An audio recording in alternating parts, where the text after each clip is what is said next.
Latar belakang Khulafaur Rasyidin merujuk kepada 4 orang khalifah atau pemimpin pertama agama Islam. Para khalifah ini dipercaya untuk menjadi pemimpin umat muslim selepas wafatnya Rasulullah SAW. Keempat orang tersebut menggantikan Rasulullah SAW sebagai kepala negara, pemimpin pemerintahan, serta pemimpin umat Islam. Masa kekhalifahan ini dimulai dari masa Abu Bakar As-Siddiq hingga masa Ali bin Abi Thalib. Para khalifah ini disebut Al-Khulafa Ar-Rasyidun atau khalifah-khalifah yang mendapat petunjuk. 4 khalifah yang dimaksud adalah Abu Bakar As-Siddiq, Umar bin Khattab, Utsman bin Affan, dan Ali bin Abi Thalib. Model kepemimpinan di setiap era. Zaman khilafah dimulai sejak wafatnya Rasulullah SAW, yakni pada masa kepemimpinan Khulafaur Rasyidin, yaitu pada Khalifah Abu Bakar As-Siddiq, Umar bin Khattab, Utsman bin Affan, dan juga Ali bin Abi Thalib. Model kepemimpinan Abu Bakar As-Siddiq. Pada masa pemerintahannya, Abu Bakar As-Siddiq ini menunjukkan garis besar politik kebijaksanaan. Pemerintahannya banyak menuai keberhasilan baik internal maupun dengan eksternal. Kepemimpinan Abu Bakar ini hanya berlangsung selama 2 tahun. Waktu 2 tahun itu dihabiskan untuk menyelesaikan masalah internal dan juga masalah eksternal.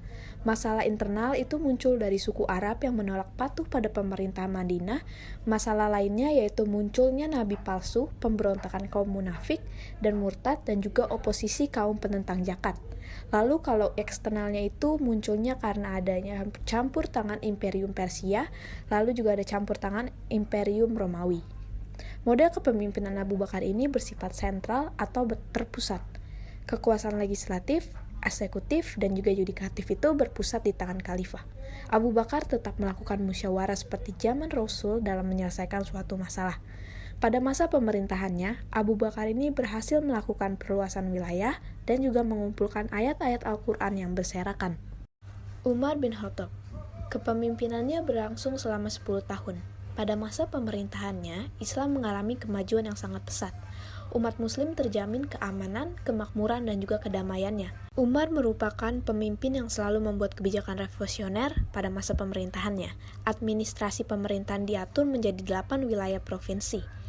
Pada masa pemerintahannya juga, mulai dirintis tata cara menata struktur pemerintahan yang bercorak desentralisasi.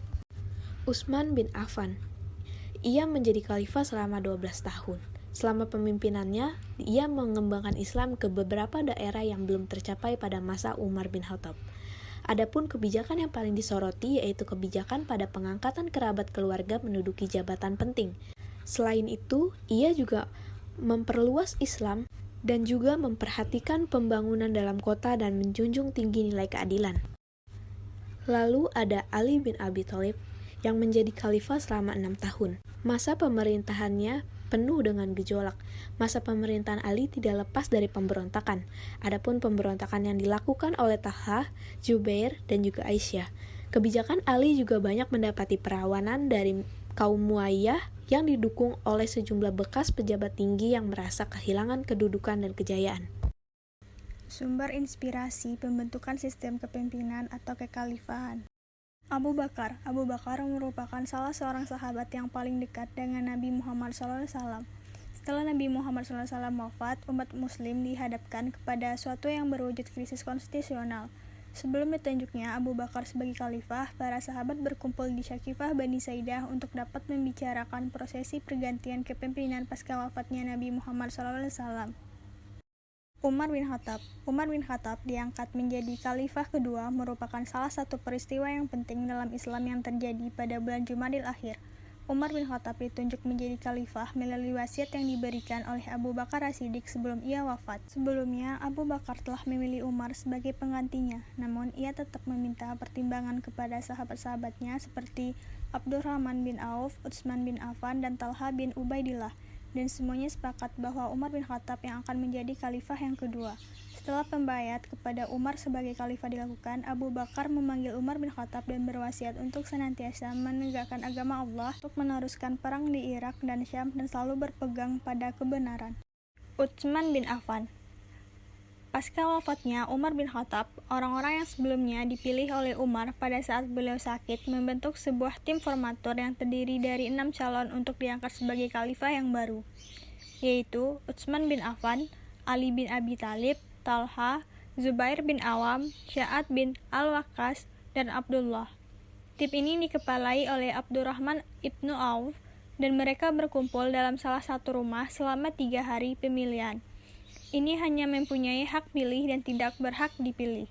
Melalui persidangan yang agak ketat dengan Ali, Syedang Surah akhirnya memberi mandat kepada Utsman bin Affan sebagai khalifah yang ketiga menggantikan Umar bin Khattab.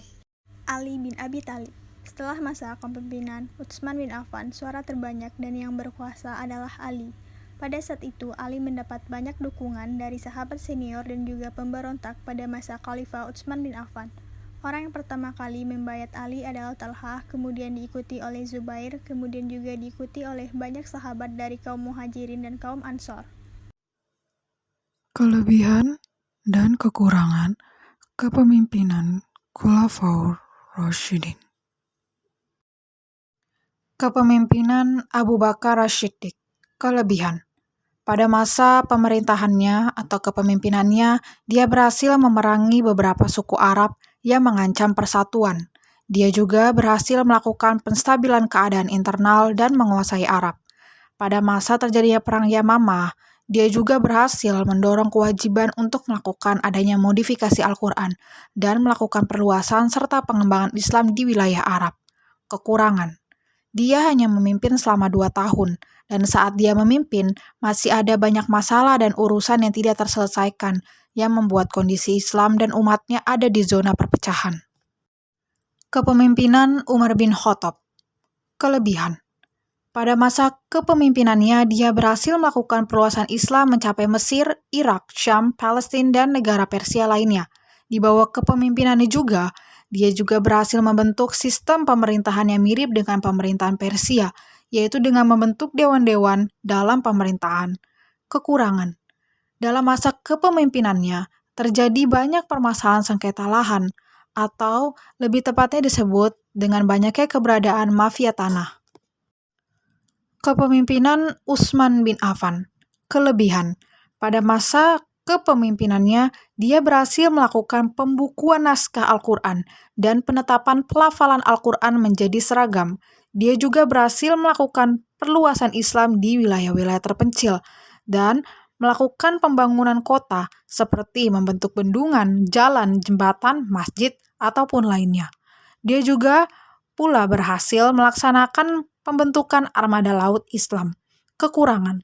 Banyak umat Islam yang kecewa dengan pergantian pemimpin dari Umar ke Utsman, terutama terkait dengan perbedaan sikap mereka, di mana Umar yang cenderung kasar atau tegas, sedangkan Utsman yang cenderung lembut, yang akhirnya membuat Islam menjadi lemah. Kepemimpinan Ali bin Abi Thalib. Kelebihan. Pada masa kepemimpinannya, wilayah kekuasaan Islam sudah sangat luas. Akhirnya, dari itu dia melakukan perkembangan di sektor pembangunan dan agama. Dalam sektor pembangunan, dia berfokus terhadap pengelolaan kota, seperti membangun kota Kufah sebagai wilayah pertahanan. Lalu di sektor agama, dia melakukan penyusunan pedoman Al-Quran bagi masyarakat non-Arab. Lalu dia juga melakukan tata laksana pemerintahan serta memberikan tunjangan terhadap orang muslim dan non-muslim. Kekurangan. Meskipun ada banyak kebijakan dibuat dalam kepemimpinannya, namun hal tersebut masih tidak dapat menstabilkan pemerintahan karena di masanya itu semakin banyak timbul kelompok pemberontakan dari kaum internal.